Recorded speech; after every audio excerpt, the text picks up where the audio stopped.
नमस्कार, स्वागत है आपका राजनीति 24 न्यूज में। आइए डालते हैं इस वक्त की बड़ी खबरों पर नजर।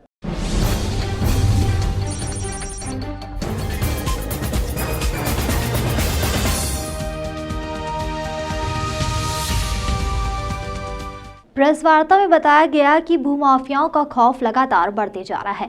वहीं पर मुख्यमंत्री योगी आदित्यनाथ जहां मंच से बात करते हैं कि भूमाफियाओं को जेल भेजेंगे, वहीं पर अशोक कुमार रावत ने कई बार काकोरी थाने पर शिकायत दर्ज कराई है, लेकिन पुलिस भी उनकी कोई मदद नहीं कर रही है। कई करोड़ रुपए की संपत्ति जबरन कब्जा करके रातों रात रोड बनाई गई। ऐसे दबंगों को जेल भेजा जाए। और जब कवरेज के दौरान कई पत्रकारों ने मदद करने का प्रयास किया तो पत्रकारों से बदसलूकी से बात करते हुए भूमाफिया बोले कि आपके पत्रकारिता यहाँ नहीं चलेगी। कई बार इको गार्डन धरना स्थल पर भी बैठे न्याय के लिए, लेकिन उन्हें सिर्फ आश्वासन मिला। मुख्यमंत्री प्रधानमंत्री जी से न्याय की गुहार लगा रहे हैं। अशोक रावत ने बताया कि मंत्री कौशल किशोर का भांजा बताकर लोगों के अंदर दहशत पैदा करते हैं, जबरन जमीन पर कब्जा करते हैं और तो और उनके घर पर चोरी भी करवाई। उनका आधार कार्ड, मम्मी पापा का आधार, पैन कार्ड सब चोरी कर चुके हैं। आरोप लगाया गया है कि भूमाफियाओं की मिलीभगत से चोरी की गई है। सर, हमारा मामला ये है, हमारा एक एसडीएम कोर्ट न्यायालय में मुकदमा चल रहा था जी, जो उससे पहले हमारा डिप्टी कलेक्टर राजस्व में मुकदमा चल रहा था जी, जिसमें हमारे लेखपाल का बयान हुआ, हमारे गांव के प्रधान का पूर्व प्रधान का बयान हुआ और गांव वालों का बयान हुआ कि ज़मीन हमारी है जी, जिसमें 1.5 बीघे ज़मीन और 1 बीघे मुआवजा का हमारा जो है लेखपाल जी ने बयान दिया, जो मौके पे हम जोत बो रहे थे। बाकी ज़मीन हमारी आगरा हाईवे में और अंदर चली गई थी। उसके बाद हमारा प्रधान जी ने खाने पीने के चक्कर में उस पट्टे को, वर्ग 4 पट्टे को निरस्त करा दिया। मैं बड़े गांव का पूर्व निवासी हूं, जो पूर्व कागज थे उन्होंने पढ़वा दिए। 20 से 25 साल पुराने कागज हमको दिख रहे हैं और पूरे कागज नहीं दिख रहे। और सर, जो हम जाते हैं रिकॉर्ड रूम जाते हैं तो वहाँ भी हमारे कोई कागज नहीं दिख रहे हैं। चकबंदी न्यायालय में हमारा एक मुकदमा चल रहा था, जो एसओसी साहब ने उसको कागज और कब्जा देखते हुए उसको मान्य किया।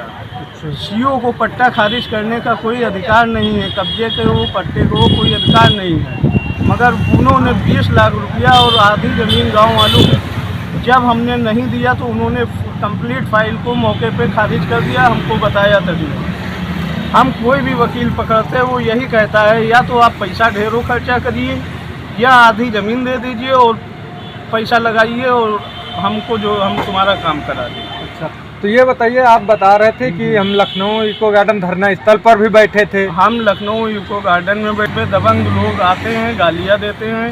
हम 112 डेली लगाते हैं, काकोरी थाना जाते हैं। सागर साहब ने हमारी कंप्लेन जो थाने में दी थी उन्होंने जो है दबा के रख ली है। 25-24 तारीख को जो हमने कंप्लेन करी थी, उसके बाद हम बार 112 डायल कर रहे हैं। 112 पे हमने थाने में लिखित में आपने नहीं दिया है क्या? दिया। कौन सा थाना लगता है? काकोरी थाना लगता है, जिसमें जो है अवैध रूप से वो लोग रजिस्ट्रियाँ करा रहे, एक तरह पट्टे करा रहे, एक तरह रजिस्ट्रियाँ करा रहे, जिसमें हमारा एसडीएम न्यायालय में स्टे भी है। उसके बावजूद भी स्टे मानते हुए ना ही उनको काम करना चाहिए था, ना ही हमको करना चाहिए था।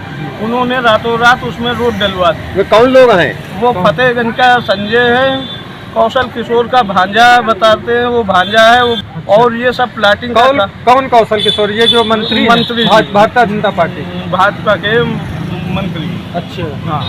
और सर, उसमें जो है अवैध रूप से रजिस्ट्रियाँ और पट्टे हो रहे हैं और किसान को कोई न्याय नहीं मिल रहा है। अच्छा। अगर हम किसी प्रेस वाले को वहाँ बुलाते हैं अपनी खबर के लिए तो वहाँ गाली देके उसको भी भगा देते हैं। अच्छा। हम खेत को जुतवाने जाते हैं तो डंडा लेके हमको भगा देते हैं। अच्छा। थाने पे कोई सुनवाई नहीं हो रही है और 112 हम कल से 2 लगा चुके हैं। उसके बाद 112 में हमने काकोरी थाने के खिलाफ कंप्लेन भी की है।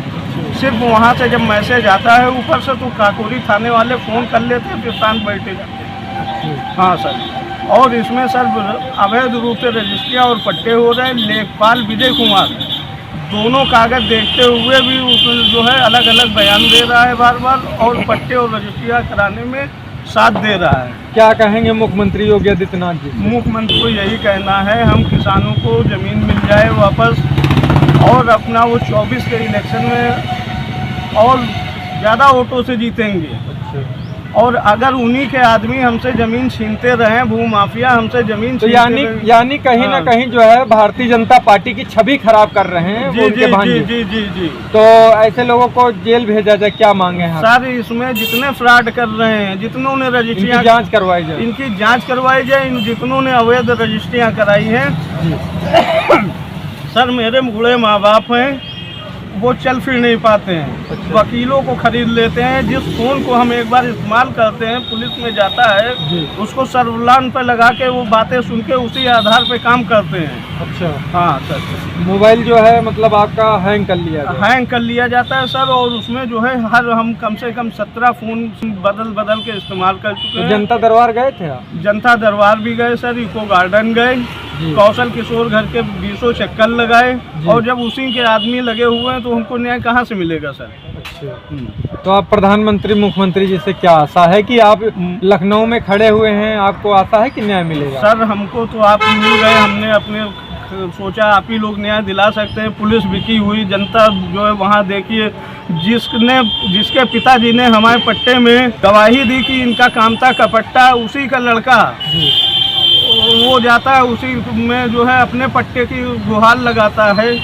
पूर्व प्रधान ने उसमें गवाही दी, अगला प्रधान कहता है जमीन ग्राम समाज है। सर पट्टे की भूमि है, हमने सिर्फ पट्टे की भूमि मांगी, ग्राम समाज नहीं मांगी है। हमने एसओसी के यहाँ भी अपना पट्टे की भूमि मांगी है, एसडीएम के यहाँ भी अपने पट्टे की भूमि मांगी है। हमको ग्राम समाज की ज़मीन से नहीं मतलब है सर, और मैं खुद एक ग्राम समाज का निवासी हूँ। उस आधार पे हमारी ज़मीन हमको मिलनी चाहिए सर। हाँ। और कुछ